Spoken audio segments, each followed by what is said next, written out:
I am one of those humans who gets to the airport with as much lead time as possible to get through security, confirm my gate exists, and then try to be chill. I say try because I have no chill while traveling. I stress sweat and keep getting up to see if our plane is pulled up to our gate. I have the best of intentions with the most generous of timelines, and things still routinely go haywire. As a fairly recent example, when we were moving back from Japan, we were the very last people from our flight to get through customs and passport control in Seattle because our bags were the very last ones off the plane. While we waited at the carousel for our checked bags to emerge from the bowels of a military-contracted plane, we began receiving phone calls from the crew handling our dog, who flew in the climate-controlled cargo bay for animals. They told us if we didn't pick up our dog in 10 minutes, they were abandoning him. That was some top-notch one-star service. We made it work. We separated after passport control so I could recheck our bags for the next leg of the journey, and my spouse could save our dog from abandonment. We took our dog out onto American soil for the first time in 3 years so he could use the bathroom, get some fresh air, and eat a small snack. We got some good snuggles in, checked the pup in for the next leg of the flight, made it through TSA, got a little Starbies, and learned it was too hot for our dog to fly to the East Coast. Our bags went, we did not. Like I said, haywire. One sailor, Marcus Murphy, had a much leaner travel schedule. He had to be precise with his calculations. He carefully coordinated his drive to an out-of-state airport, flew with a family member, had a layover of only about 4 hours, and made it back to his return flight with time to spare. He wasn't traveling with my kind of generous timeline, but more importantly, he wasn't traveling with my best of intentions. He was traveling to commit a very carefully timed murder. This is Conduct Unbecoming. I'm Erin, and I'm your host.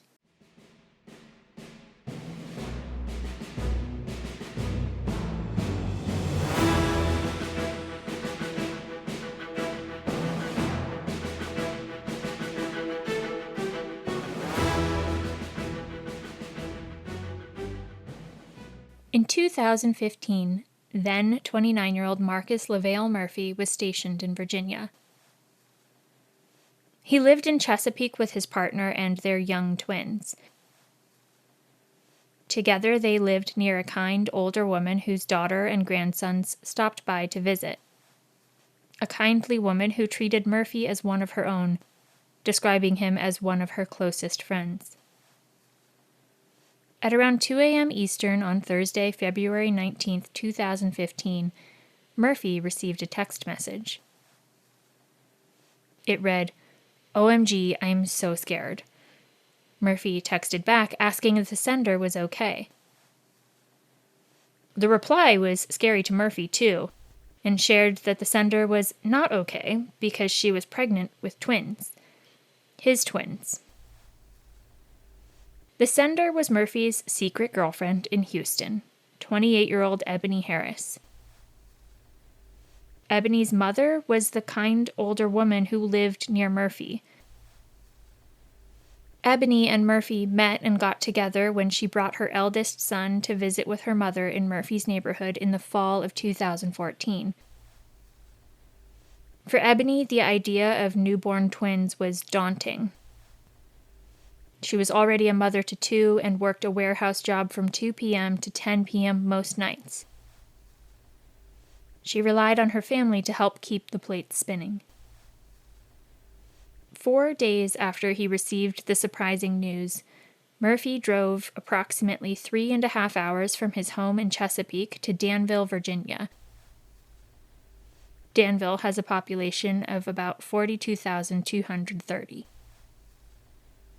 Once he arrived in the small town, he entered a Walmart and purchased 2 pairs of gloves. With those basic necessities acquired, Murphy turned his car south and drove another 2 hours to Charlotte, North Carolina. While Murphy drove, Ebony reached out to her sister and asked her to keep her 4-year-old overnight and through her next shift on the 24th. Ebony planned to be over to pick up her son after 10 p.m. on February 24th.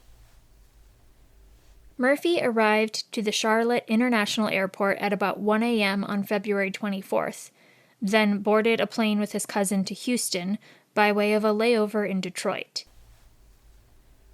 Traveling last minute means direct routes aren't always available. At about 10:30, Ebony ended a call with her mother and never used her cell phone again. Murphy and his cousin arrived in Houston shortly after 11 a.m. Just before noon, Murphy arrived at Ebony's apartment, where she let him in. He knew he could accomplish what he needed to in his short trip. He was efficient. He kept to his plan and he kept to his timetable. Murphy only spent about 3 hours out and about in Houston before hailing a taxi and arriving back at the airport. At 3:13 p.m., Murphy and his cousin boarded their return flight. The appellate court in Texas said their destination was Charlotte, Virginia, by way of stopover in Atlanta. I'm assuming they meant Charlotte, North Carolina. Either way, more than $1,000 in airfare later, Murphy was home. On Wednesday, February 25th, Murphy began Googling. First, he looked for woman found in Greenspoint apartment. When that yielded no helpful results, he looked for woman found dead in apartment in Houston today. But today is a little broad, so next he checked February 24th, Houston woman found dead in apartment. He was looking for his crime in the news before Ebony's body had even been discovered. Ebony didn't show up for work as scheduled on the 24th, and she didn't swing by her sister's place that night to pick up her son. But it wasn't until a maintenance worker arrived at the apartment for a planned visit that Ebony was finally discovered. The maintenance man entered and found Ebony's nude body face down in the primary bedroom, surrounded by smears of her own blood. He alerted the property manager, who summoned police. Police arrived around 2:30 p.m. on February 25th and began to process the scene. Eventually, they discovered Ebony's phone had slipped under the bed at some point during what was clearly a struggle. Beagle, you probably knew this was going to be the outcome when I mentioned that Ebony was both a secret girlfriend and pregnant. This case, the Wilkerson case from episode 42, the Lorien case from episode 35, and the Turner case from episode 3 stand as stark and solemn reminders that the leading cause of death for pregnant and postpartum people in the United States remains homicide. Of particular concern for pro-choice advocates in states where access to abortion is restricted is the correlation between those restrictions and higher rates of intimate partner homicide, not violence, death. Those states that severely limit access to abortion healthcare have a 75% higher rate of peripartum homicide. Guns are most commonly used in these homicides, which is of no particular surprise. Black women, young women under the age of 30, and women with lower education levels are disproportionately affected by intimate partner homicide during pregnancy, but it is a brand of violence that doesn't really discriminate along those lines. A study from the American College of Surgeons described all of this as an epidemic of preventable violence that disproportionately affects vulnerable populations. Here's what the data boils down to. When pregnancy itself is a risk factor for homicide, the ability or inability to prevent or end a pregnancy has devastating and immediate implications for women's safety and survival. For Ebony, a young Black woman under the age of 30 who was pregnant and apparently had the odds stacked completely against her, this manifested in a violent and brutal death. Murphy stabbed her at least 15 times, including 3 stabs to the left lung, 2 stabs to the right lung, and 1 stab to the heart. She had suffered multiple strangulation injuries and had petechiae, or burst blood vessels, in both eyes. She endured 2 fractures of the cricoid cartilage and hemorrhages of her thyroid gland and of the muscles on the left side of her neck, along with multiple abrasions on her head and neck. Her hands bore injuries that showed she tried to defend herself against the attack, though some of the stab wounds were to her back. The man she thought cared for her, the man she opened her door to thinking they were celebrating 2 new lives, literally stabbed her in the back for daring to think that way. There's nothing in the appellate opinion or any of the articles online to suggest this, but I do find it interesting that Ebony was found nude. I think Murphy probably played into their relationship in order to get her as vulnerable to attack as possible. Murphy couldn't have easily flown with a gun. Waiting in the Houston airport for a checked bag to make the rounds at the luggage carousel would eat into the tight window of killing time he scheduled, so he showed up and used a weapon of convenience. Ebony's own kitchen knife. 2 knives were missing from the knife block in the kitchen. 1 was found in a nearby kitchen cabinet. Although the apartment complex had surveillance cameras that covered Ebony's front door, investigators failed to retrieve that footage before it was overwritten a week later. It was clearly a deficiency from the police. But I don't know, if you manage an apartment complex and one of your staff calls you to report a dead body, maybe just pull the footage from outside that apartment and set it aside for safekeeping, even if it's just the 1 camera that you're able to salvage footage from. On Thursday, February 26th, Murphy continued combing the internet, running searches for, quote, "Can police retrieve deleted text messages? Can police pull flight manifests? Can police pull travel records from airport? Can police pull flight records?" And yes, police can retrieve deleted text messages, pull flight manifests, pull travel records, flight records, and hey, while we're at it, they can also pull credit card records for purchases made in a rural Virginian Walmart. After digging into the many ways that police could track him by the records he'd inadvertently created, Murphy began searching for Ebony Harris, Houston, Texas, woman found in Greenspoint. Ebony's mother provided investigators with a list of 6 men Ebony had been seeing before she was discovered murdered, and included her friendly neighbor, Murphy, on that list. Many of the men spoke with investigators and offered their DNA as a reference swab for solving the slaying. The samples also served to show that Murphy was not the father of the twin embryos. One of the DNA samples recovered from Ebony's body showed 3 contributors, and it was 90.1 Quatu or decillion times more likely that those 3 contributors were Ebony, her 4-year-old son, and Murphy.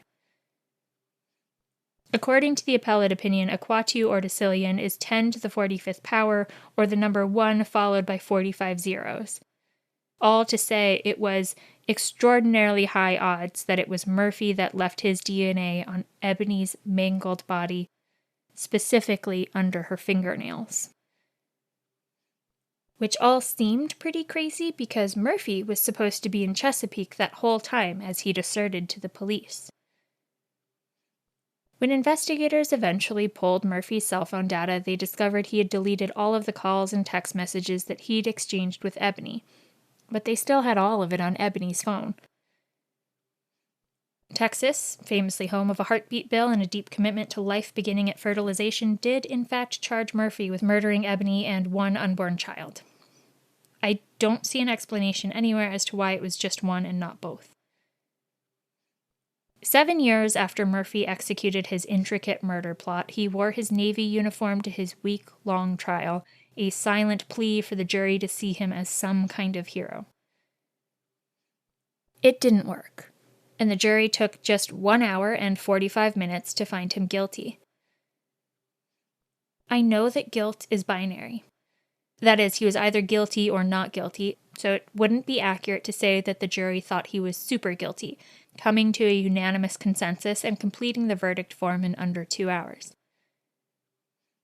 But perhaps it's safe to say instead that the jury was very certain of their findings when the bailiff led them into the deliberation room. Following his conviction, he received a sentence of life in prison without parole. He was then separated from the Navy.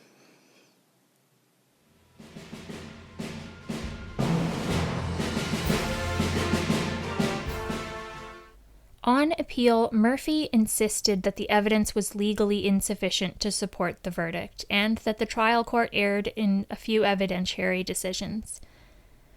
For those evidentiary decisions, he first complained about evidence admitted from Ebony's cell phone. Then he claimed that the trial court denied him the right to present a defense by excluding a hearsay statement. Texas told him to kick rocks. Primarily, Murphy sought to attack the estimated time of Harris's death. Forensic pathologists are good at what they do, but estimating a time of death isn't really what it seems like on screen. It would practically be malpractice to look around a crime scene and say this person was murdered 8 hours and 15 minutes ago. The pathologist in this case estimated Ebony had been killed between 11 a.m. and 2 p.m. on February 24th, the day before her body was discovered. A second medical examiner estimated that Ebony could have been killed closer to 11:30 a.m.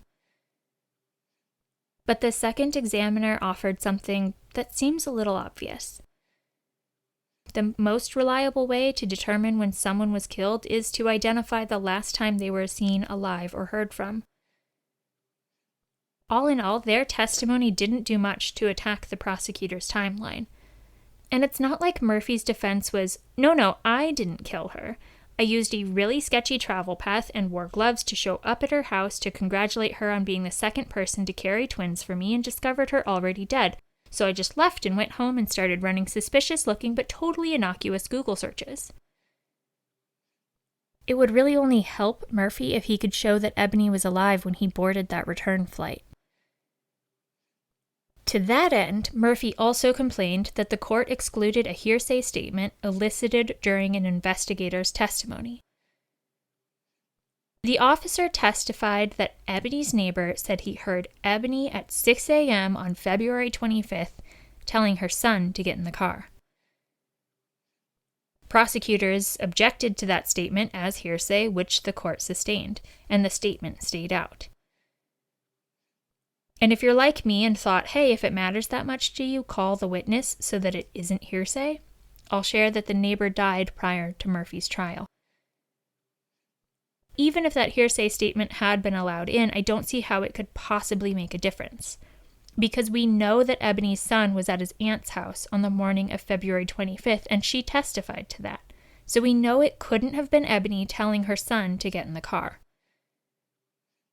Perhaps the neighbor did hear a woman tell someone or some pet to get in the car early in the morning on February 25th. But how many women live in that complex? How did he conclude it was Ebony? How did he conclude it was Ebony's son that Ebony was talking to? How did the neighbor know for certain that it was February 25th? What made that day stand out? I don't think a reasonable juror would have put much stock into that testimony if he'd been alive to offer it, especially with 2 medical examiners testifying that Ebony died on February 24th and that rigor mortis had fully set in by the time her body was discovered in the afternoon on the 25th. The hearsay statement simply wasn't the win Murphy asserted it to be when he tossed it into his appeal. Nevertheless, he claimed that declining to admit the hearsay statement deprived him of the constitutional right to present a defense. Exclusion would rise to the level of a constitutional violation if the exclusion arbitrarily prohibited Murphy from offering relevant, reliable evidence vital to his defense. At trial, some of the defense questions to the investigator seemed to try and get at this being an excited utterance from the neighbor, But the officer couldn't remember the tone that the neighbor said it in. And separately, I don't think it would matter what tone the neighbor repeated something he heard someone else say. All in all, Murphy never argued that there was an applicable exception to hearsay that would allow the statement in. In failing to make the argument, he failed to preserve the issue for appeal. On the other side of hearsay, Murphy challenged the court's admission of text messages retrieved from Ebony's cell phone. In particular, the messages between Murphy and Ebony on February 19th, in which Ebony told Murphy that she was pregnant. I don't know Texas law, but Murphy's text messages are statements by a party opponent. And if Texas has the same rule of completeness that I'm familiar with, I think Ebony's texts would come in to give context to Murphy's "You okay?" response. The trial court allowed the messages in under Texas Rule of Evidence 803-3, which is the hearsay exception for evidence of a then-existing mental, emotional, or physical condition. In the exchange, Ebony mentioned that she was scared, a mental or emotional condition, and pregnant with twins, a physical condition. But no one needed to analyze the exchange under my shortcut or the trial court's ruling because the text messages weren't hearsay. The text messages weren't being offered to prove that Ebony was pregnant. They were being offered to show that she communicated to Murphy that she was pregnant. As part of his insufficiency argument, Murphy argued there was no evidence of foul play, that he couldn't possibly have locked Ebony's apartment door on the way out, and that the actual father of the twins had no alibi. He also incorporated additional argument about how Ebony could have died after Murphy left Houston on his very shady travel route. I don't know how an appellate lawyer on this planet wrote an entire argument section on a supposed lack of foul play with a straight face. I understand being constrained and making whatever legal argument you possibly can, but I'm going to put this bluntly. Ebony didn't strangle herself, then fall 15 times on a knife puncturing both lungs and her heart, hide the knife, and then die. The foul play is so abundantly clear that I think endeavoring to argue otherwise is an affront to the practice of law. And the supposed door locking conundrum was absurd because there was actually nothing in the record that indicated the door was actually locked when the maintenance man arrived for the scheduled appointment. Even if the door had been locked, Ebony would have had a key inside which Murphy could have taken, used, and disposed of. He, like most adults, was familiar with how keyed locks work. It's not rocket science, and Houston jurors had no problem connecting those dots. To his reasserted claim that Ebony could have died after he left Houston, the medical examiner's range of Ebony's time of death was squarely around the time that Murphy was in Houston, and, as I mentioned above, didn't support the neighbor's supposed assertion that he heard Ebony talking with her child that wasn't even there 8 hours before her body was discovered in full rigor mortis. With all of that reasoning behind them, the appellate court affirmed Murphy's conviction. Thank you for listening. If you enjoyed today's episode, please be sure to subscribe to, rate, and review the podcast. I invite you to submit case suggestions and feedback to conductunbecomingpod@gmail.com or on conductunbecomingpod.com. Join me next time when we get the opportunity to poke around at 30 years of progress in the Department of Defense. Until then, take care.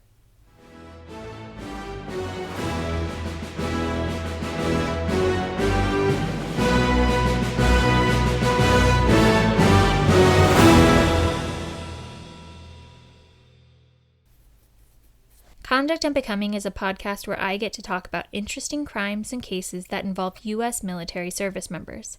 I research, write, and produce the podcast myself. The opinions expressed are my own, and perhaps it's obvious. Conduct Unbecoming is not approved, authorized, or endorsed by the Department of Defense.